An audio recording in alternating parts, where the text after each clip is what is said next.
Bueno, buenas noches a todos y todas. Última clase de esta unidad sobre identidad profesional docente. Vamos a trabajar con el texto sobre la identidad de los profes de secundaria. Y cuando termino de hacer este recorrido, quiero darle 2 o 3 señalamientos de la cuestión del control del orden, que lo venimos discutiendo tanto en Facebook como en... La gente que no tiene Facebook me manda breves textos por mail. Así que no me quiero extender demasiado, pero sí quiero dar un poquito de mis objetivos por qué pensar esto. Vamos con el texto de identidad profesional docente de secundaria. Me interesaba trabajar estrictamente los profes de secundaria, en tanto que ustedes aspiran o ya están insertos en este nivel educativo, más allá de que también van a poder trabajar en la formación de nivel terciario, pero el núcleo de sus trabajos posibles y que van a acceder rápidamente cuando se gradúen va a ser en el nivel secundario, y quería pensar algunas cuestiones de los profes de ese nivel. Para eso les propuse trabajar con el texto que se llama Identidad Profesional de Docentes Secundarios, de Delfina Beirabé, Mariana Ojeda, Claudio Núñez y Patricia Delgado, que son de la Universidad Nacional del Noroeste Argentino, y desde el 2012 es una ponencia más que un artículo de un congreso, y trabaja sobre la identidad de los profesores, para situarlo territorialmente, del Chaco, pero son los profesores en la identidad de profesores secundarios. Vamos a poner que ciertas características exceden o son más amplias que la territorialidad del Chaco, porque el nivel secundario tiene una historia anclada en una conformación nacional, de cómo se fue construyendo el nivel secundario y Mate, y la verdad que podemos decir, bueno, tiene características chaqueñas, pero esa identidad excede al territorio, creo que es Resistencia y otra ciudad pequeña del interior chaqueño. ¿Qué es este trabajo?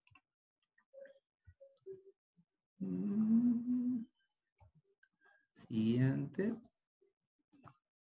¿Qué es este trabajo? Este trabajo es una investigación de carácter narrativo biográfico, es una investigación que hicieron sobre una cantidad de docentes de los que entrevistaron, analizan trayectorias profesionales en un sentido largo, porque también rastrean otras cuestiones, como es en la trayectoria profesional incluyen la cuestión de la formación de grado, y también, como venimos trabajando nosotros en esta unidad, también se incluye aspectos biográficos largos que tienen que ver con las biografías vitales de una vida que se extienden más allá de la formación de grado y las inserciones profesionales. Se entrevistaron a 10 profesores de 3 escuelas medias de la provincia de Chaco. La característica de estos profes es que tuviesen una carga horaria importante en el establecimiento y una antigüedad en la docencia y en la institución mayor a 10 años, porque les interesaba saber algunas cuestiones vinculadas con las identidades que se construyeron a lo largo de la reforma de los 90, y se realizaron entrevistas en profundidad. Las entrevistas fueron dando cuenta de momentos en la carrera profesional, la elección de la profesión, la formación inicial y continua, los inicios laborales, las personas significativas, las condiciones de trabajo en las instituciones, las relaciones con los colegas, directivos, alumnos, tutores, entre otros aspectos que la investigación indaga. Van a ver, cuando lo lean, si lo leyeron, es que también tiene un extenso apartado sobre cuestiones de la identidad profesional docente. Solamente me quería detener en una de las definiciones o de los núcleos de la definición y el recorrido que hacen por la cuestión de la identidad profesional, y me quería detener en una que es decir, la identidad docente es la segunda página del trabajo, la tercera página del trabajo, la segunda, Es decir, la identidad docente expresada en la imagen del sí mismo profesional se va construyendo a partir de todos estos nutrientes, los anteriores, ¿no? Es por eso que entendemos a la identidad profesional como un constructo conformado a lo largo de una trayectoria profesional a través de un entramado de experiencias formativas que tienen lugar en distintos ámbitos de la vida de los sujetos, personal, académica y laboral. Lo personal, de alguna manera, estamos viéndolo en la cuestión que les vengo preguntando sobre la cuestión del control del orden. Es decir, lo personal como algo de lo largo en la biografía que excede nuevamente a la formación de grado y a las primeras inserciones profesionales. Y ahí empieza a jugar la cuestión del impacto de la formación, otras cuestiones que tienen que ver con el control de orden, y me voy a detener en eso en el último punto. Vuelvo al PPT, que abordan en este trabajo.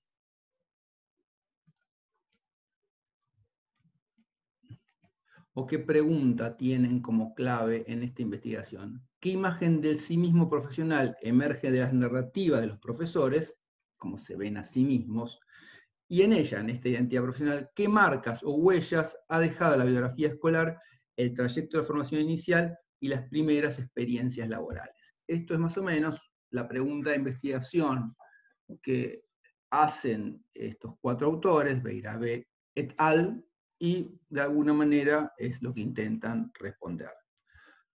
¿Qué desarrollan o qué hallazgos o regularidades encuentran en estas narrativas profesionales? ¿Qué aspectos de la identidad profesional emergen de esas narrativas como aspectos como temas que se repiten?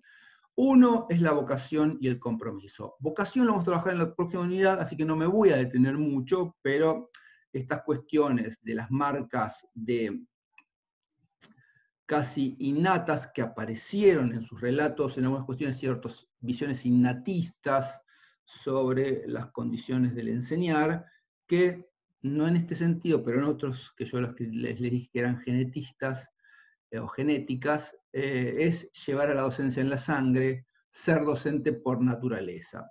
Estos dos aspectos del discurso vocacional docente las vamos a trabajar, no me voy a detener, las vamos a trabajar en la próxima unidad.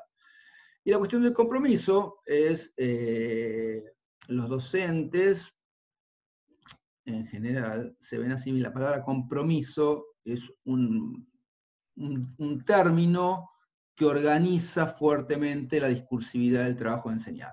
En general es una palabra que excede en términos de discurso social al trabajo de enseñar, pero en la docencia adquiere fuerte peso en las narrativas docentes y fuerte peso en la identidad. Es decir, que de alguna manera se están viendo a sí mismos como docentes comprometidos.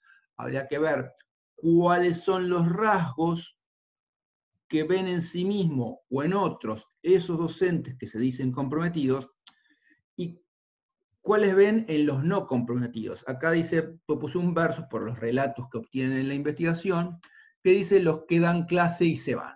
Esos serían los no comprometidos en un sentido de algún relato que han obtenido en esta investigación.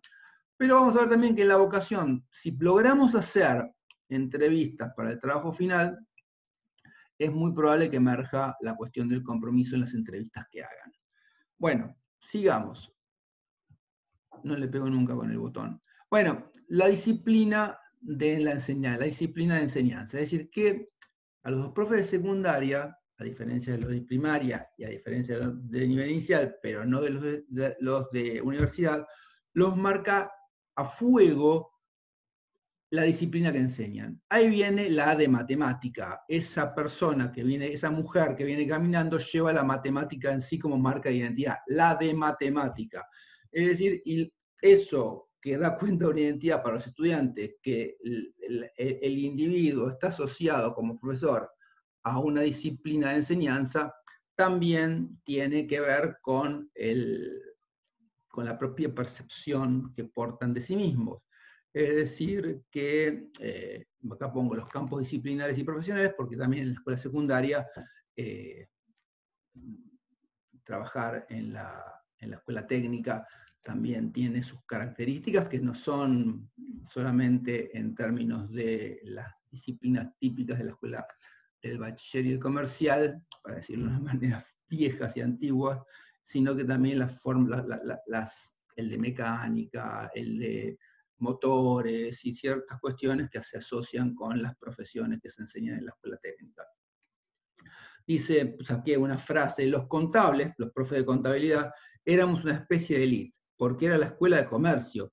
Las otras materias complementarias sentían inferioridad de condiciones respecto de nosotros. Fíjense la marca de identidad como marca esta cuestión de esos rasgos que venimos trabajando o que trabajamos en nosotros y el ellos, y las formas estereotipadas que se dan al interior de la escuela. Es nosotros, los profesores de contabilidad, frente a las otras materias complementarias que se sentían inferiores a nosotros. Fíjense cómo en esas formas binarias se juegan las identidades, ya no en términos absolutos o enormes como vimos en los ejemplos que mandaron ustedes, sino cómo se juegan en la escuela esas formas en todos los espacios sociales. Pero acá lo estamos viendo específicamente en la escuela, en torno, en este caso, de las disciplinas de enseñanza.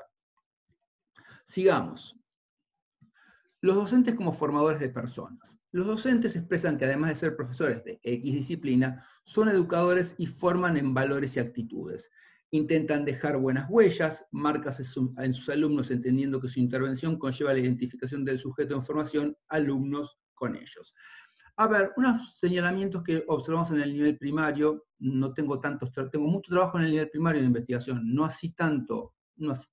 tengo trabajo de investigación en el nivel secundario, sí mucho en primario, y sé mucho también de las identidades de profes de inicial, del secundario sé menos, pero en algunos trabajos que hicimos sobre vocación, y que los van a leer, no sé cuáles van a leer en la próxima unidad, pero algunos de mis trabajos leeremos en la próxima unidad sobre vocación docente, encontramos como forma del relato de lo que esperaban los docentes noveles cuando nos entrevistamos, o los estudiantes de profesorado para nivel inicial y primaria, particularmente de primaria, es dejar huellas. Ese dejar huellas era, de alguna manera, esos docentes tenían marcas, esos docentes de formación particularmente, tenían ya formas de relato que daban un fuerte conocimiento de la profesión y los discursos profesionales. Es decir, me encantaría, cuando me los encuentre egresados, a 20 años me los encuentre en la calle y me encuentre y me diga, profe, me acuerdo de usted. Ese relato lo dan los noveles. Es decir, que esperan dejar huellas que los hagan recordar de buenas maneras a futuro. Nosotros decimos que esas marcas de muchas son muy narcisistas, no está mal, de alguna manera retribuyen la tarea de uno, es decir, que son marcas son pagos a posteriori, para decirlo de alguna manera, es un pagaré a futuro, pero de alguna manera son muy narcisistas, y en primaria esas huellas son huellas afectivas, es decir, que esperan ser queridos, y que se los recuerde por eso ser buenos profesores. Y acá les pregunto, ¿qué diferencia hay entre un buen profesor y un profesor bueno? Vamos a ver, se los dejo picando para ver cuáles son las diferencias para ustedes. El lugar del adjetivo bueno, adelante o atrás de la palabra profesor, cómo altera la caracterización del profe. Te los dejo picando si alguien quiere reflexionar sobre esto. Espero sus textitos en el Facebook o por mail. Sigamos. El trabajo con jóvenes adolescentes. Es decir, que está bien, no van a trabajar ni con niños, ni con adultos en general. Si trabajan en escuelas de adultos, sí van a tener que trabajar con adultos en el nivel secundario, pero vamos a poner que en general van a trabajar con jóvenes, si tomamos la edad teórica del secundario, entre 14 y 18 años. Esas van a ser las edades, a pesar de que hoy sabemos que enormes masas de individuos terminan la secundaria a posteriori de la teórica, con todas las formas de adultos, fines, CBOs y no sé cuántos formatos más, terminan la secundaria y ahora no me acuerdo el número, pero son enormes las cantidades de gente que termina el secundario fuera de la edad teórica. Pero bueno, esto de trabajar con jóvenes es central en la identidad. Siempre dije que iba a enseñar, pero yo no quería ser maestra, quería trabajar con adolescentes. Lo mío era relacionarme con los adolescentes, para mí era lo más increíble que podía haber y me llevaba bien con ellos. Llegamos a tener una relación de amistad con algunos. A ver, ¿cuáles eran mis hipótesis cuando agarré esta materia el año pasado? Ya la venía dando, pero siempre en inicial y primario. Es la primera vez que la daba acá. Mis hipótesis eran que los profes de secundaria tenían formas menos afectuosas en sus formas de relacionarse. Es decir, que si los docentes de inicial y primaria ponen, y le voy a poner una palabra extrema, en el amor, un fuerte sentido que organiza su acción y la forma en que se ven a sí mismos, mi hipótesis era que en el secundario estaba cerca de estar ausente. Es decir, que no pensaba que las formas amorosas, cariñosas, iban a estar tan presentes, si bien había percibido en la escolaridad de mis hijas ciertas formas que alteraban mis propias representaciones sobre las identidades de los profes y los afectos magisteriales, vamos a llamarlo, pero son afectos profesorales. Los trabajos de fin de curso del año pasado mostraron relatos de una afectuosidad muy potente. Es decir, que el trabajo con jóvenes está atravesado por formas, les voy a llamar amorosas, y después vamos a pensar en la última unidad que son estas formas del cuidado y las formas de los afectos. El trabajo de enseñar en secundaria tenía un componente afectivo mucho más alto del que yo suponía. No es una investigación muy importante, pero los relatos que obtuvimos el cuatrimestre pasado con los trabajos finales, no sé si lo vamos a poder hacer, algunas ya me escribieron que pueden hacer entrevistas, esperemos que otros me lo vayan confirmando, pero algunas ya me escribieron y me lo confirmaron. Vamos a ver qué sale si entrevistamos en términos de el amor, el odio y esas cosas que trabajamos cuando trabajamos afectos, en este caso profesorales. Sigamos.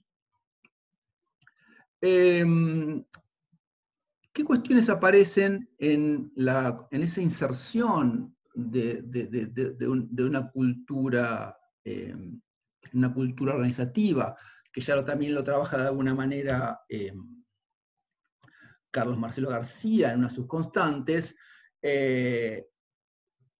Los investigadores observan una tendencia al aislamiento y a una cultura individualista. A ver, no puede quedar mucho más que esto en una forma de organización del trabajo que está pagado por horas cátedra y el docente está siempre al frente de cursos. Entonces no hay nunca un momento de trabajo organizacional o de trabajo colaborativo o trabajo con otros. Es decir, que esto lleva a las formas individualistas que conocemos, que ya le hemos trabajado, como la forma de la caja de huevos, donde cada huevo está en su lugar de la huevera, y que construye estas formas patrimonialistas, individualistas y aisladas de identidades.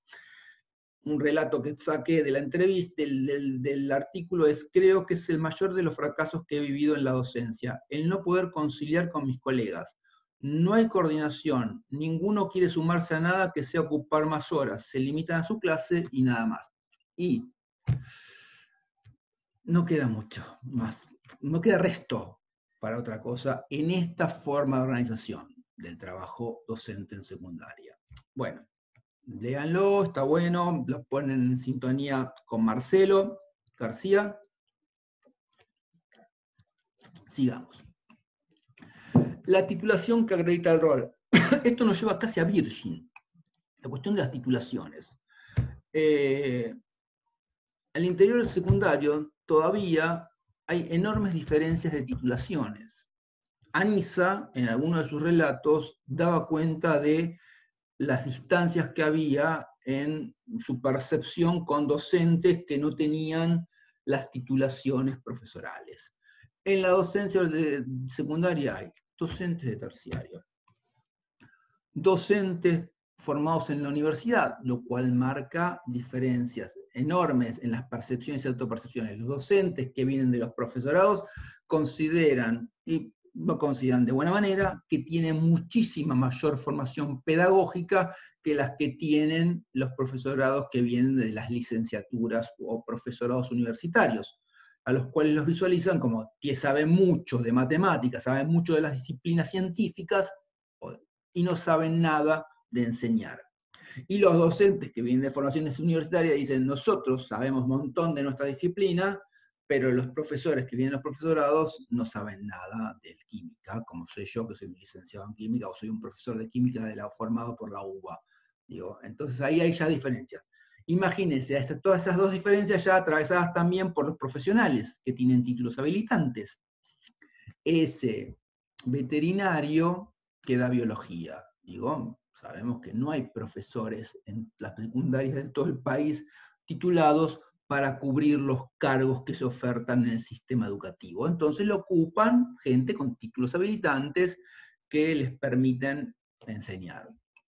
Y ahí también, ese es un veterinario, en un pueblo chico se lo van a acusar en la veterinaria y después se lo van a ver dando clase de biología en la escuela secundaria. Bueno, eso marca también diferencias en las titulaciones. Le leo lo que saqué como relato obtenido a partir de la investigación. ¿Sabes cuál es el problema? Que solamente nos comprometimos los que somos profesores con título. Antes éramos pocos profesores con título y había maestros, bueno, los maestros trabajando en el nivel secundario, sobre todo en los primeros años dando lengua, dando matemática. Podían dar técnicos, cualquiera daba acá. Vos tenías título de quinto año y dabas. Entonces no había compromiso de parte de la otra gente. Para nosotros era nuestra carrera, para ellos solamente era una salida laboral momentánea. En esta escuela, hace 3 o 4 años, empiezan a llegar profesores con título. Fíjense cómo la titulación marca las identidades a fuego. Los que tienen la titulación profesoral son una cosa, y somos una cosa.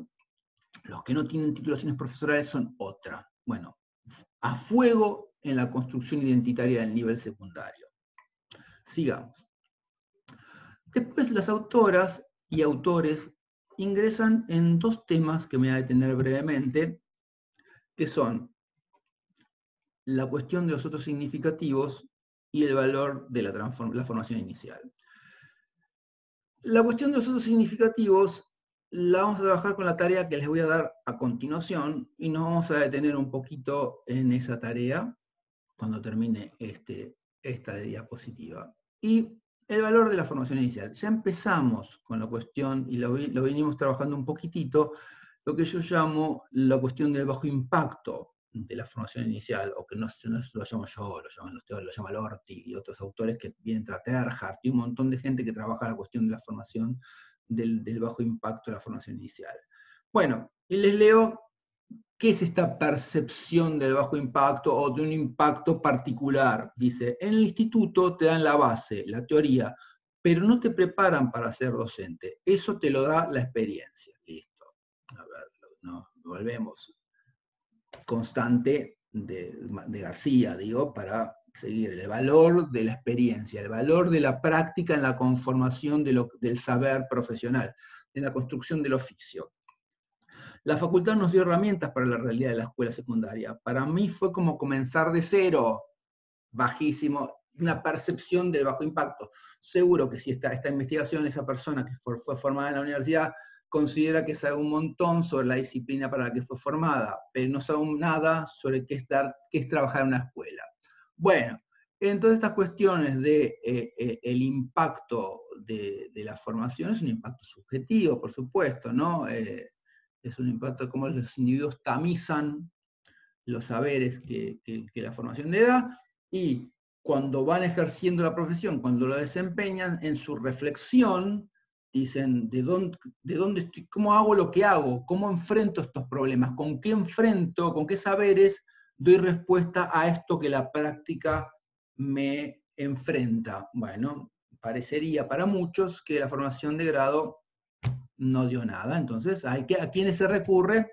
A la biografía, y los otros significativos son un valor importante en la regulación del trabajo. Los otros significativos de las propias biografías, y vamos a reconstruir en el trabajo algunas cuestiones de los maestros memorables, y también son los modelos de inserción profesional. Es decir, esos modelos que yo voy adquiriendo cuando me inserto.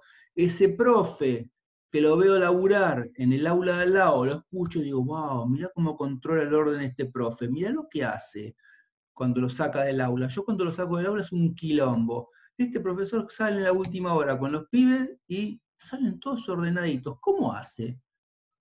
Y pueden ser modelos. Mirá cómo lo hace este otro. Mirá, salen un quilombo. No, ese modelo no lo quiero para mí.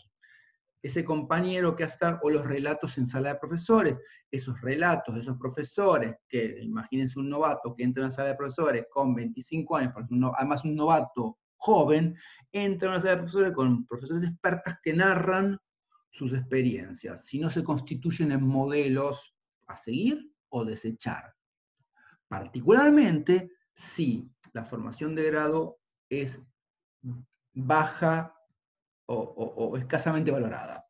Bueno, esto es la cuestión de los otros significativos en la construcción de la identidad, y particularmente en la identidad de los profesores novatos. Es un lugar a tener en cuenta y a pensar, y yo los voy a invitar a, como novatos o como profesores en formación, más allá que algunos tienen experiencia, los voy a invitar a pensar en esos relatos, en esos profesores memorables. La tarea que tienen para este viernes no es obligatoria, la hace el que tiene ganas, tiempo o se compromete con él, son estudiantes comprometidos. Bueno, lo que tienen que hacer es para el viernes al mediodía, hasta el mediodía tienen tiempo, manden una breve caracterización de un docente memorable por sus características positivas y otro por las negativas. Tienen que mandar una hoja de Word, un adjunto de Word, donde pongan: el docente Juan Carlos Pérez, de quinto año, que daba matemática, para mí era un excelente profesor, y lo describen a ese profesor. Por otra parte, la profesora tal de primer año de matemática era una bruja, y describen a esa profesora de secundaria a la que recuerdan negativamente. Son dos, una negativa y otra positiva. Les puede llevar 20 minutos de sus vidas, no les pido mucho, no es obligatoria, pero con los relatos que lleguen los voy a sistematizar y les voy a hacer la última devolución de esta unidad. Tienen que ser sí o sí del nivel secundario, porque eso estamos trabajando. Ya les dije que tienen tiempo hasta el viernes y yo sistematizo la información que reciba. Bueno, creo que con esto terminamos el texto de la identidad de profe de secundaria. Me quería detener un segundito, y es lo último de esta grabación, es sobre la cuestión del control del orden.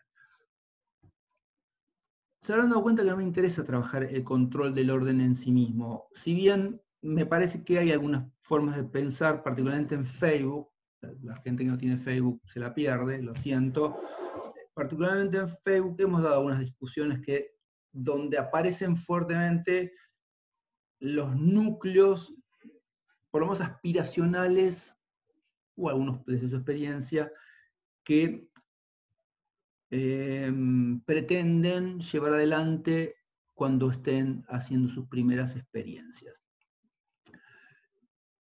Es verdad que el control del orden no está tematizado en la formación de grado en general.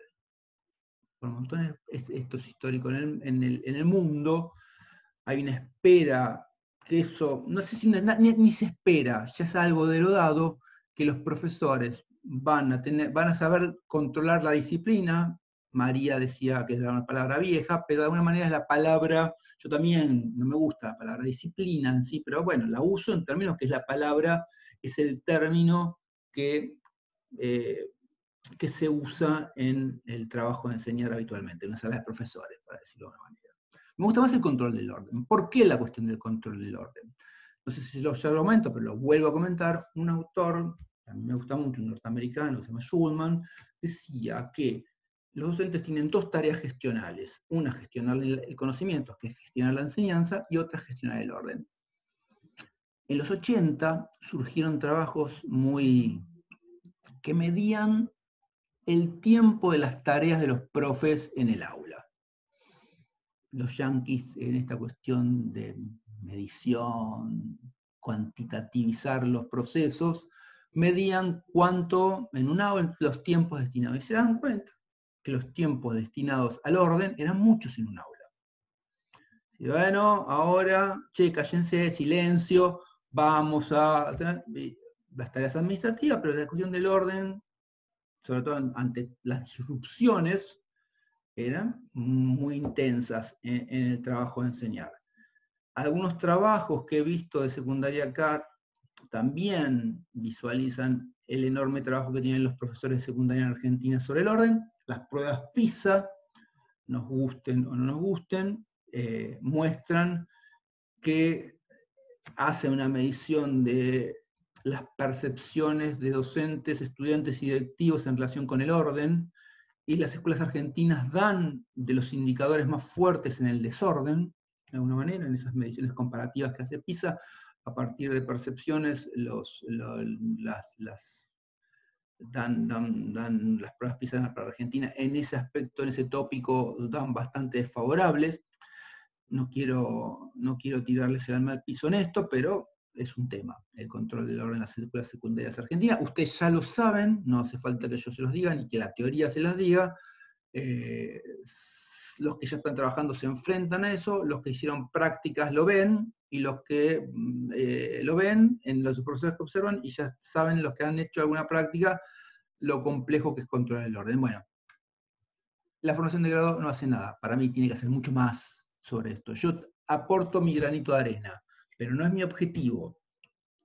Mi objetivo es pensar cómo ustedes van a desarrollar, como ustedes, no todos ustedes lo digo como ustedes, pero sino como un docente novato desarrolla una competencia profesional vinculada con el control del orden sin haber recibido formación a tal fin.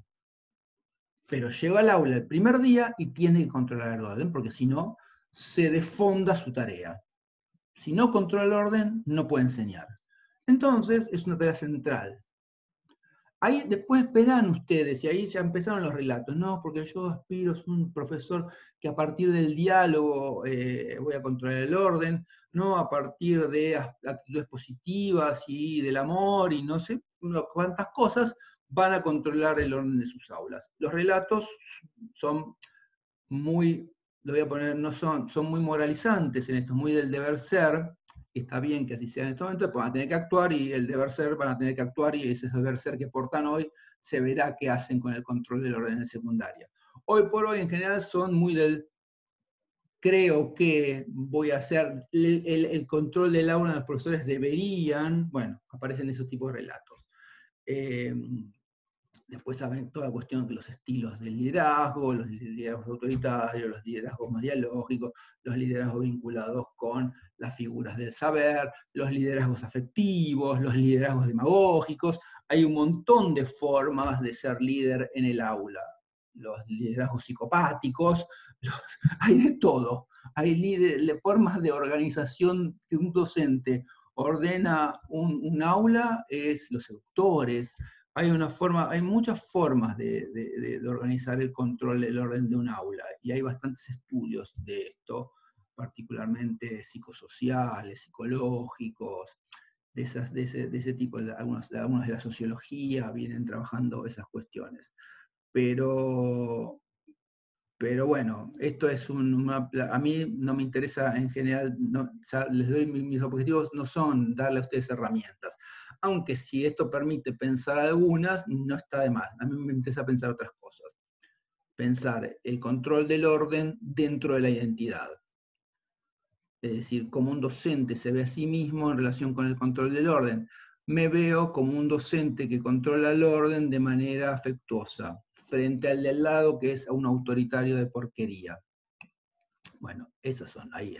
Yo controlo el orden de manera democrática y ese otro es un autoritario de porquería. Bueno, ahí aparecen, eso es lo que me interesa a mí, esas construcciones identitarias. ¿Qué hacen a rasgos? ¿Qué hacen una acción? Porque la identidad orienta la acción. O sea, ya habíamos dicho que ese relato que tengo sobre mí mismo orienta la acción profesional. Pero por ahí es lo que viene, es lo que yo les propongo pensar. Bueno, gente, me parece que como siempre me extendí, no pretendía extenderme tanto, pero como siempre me sale lo mejor, lo peor de las cabezas parlantes que suelo criticar en mis clases de didáctica, pero en este modo coronavirus no se me ocurren muchas más formas de trabajar con ustedes y ponerme en contacto con ustedes de formas más de cabeza parlante.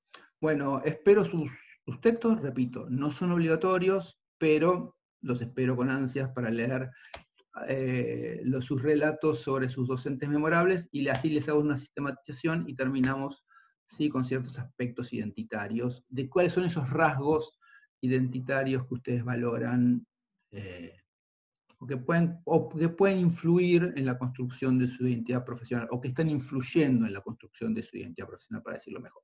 Bueno, gente, saludos para todos, nos seguimos leyendo en Facebook, nos leemos por los mails que me mandan. Lástima que no están todos en Facebook, porque me parece una herramienta. Ahí en Facebook se están dando, lamentablemente para los que no tienen Facebook, ármense en el Facebook y entren. Los que no tienen fe en el Facebook se dan las discusiones más interesantes que hemos tenido hasta ahora. Bueno, gente, y los que no participan en Facebook, los que no participan en Facebook participan cuando me mandan las cosas, pero los leen los que participan en Facebook. Yo después les contesto, pero no participan en la discusión. Así que bueno, nos seguimos leyendo y espero sus trabajos para el viernes. Y calculo que durante el fin de semana les mando la consigna de trabajo integrador de esta unidad, que es una pavada, pero van a tener que escribir un pequeño ensayo, pero sobre leyendo un texto que a mí me gusta mucho. Bueno, no me anticipo, los leemos en todos lados donde estamos comunicados. Un abrazo.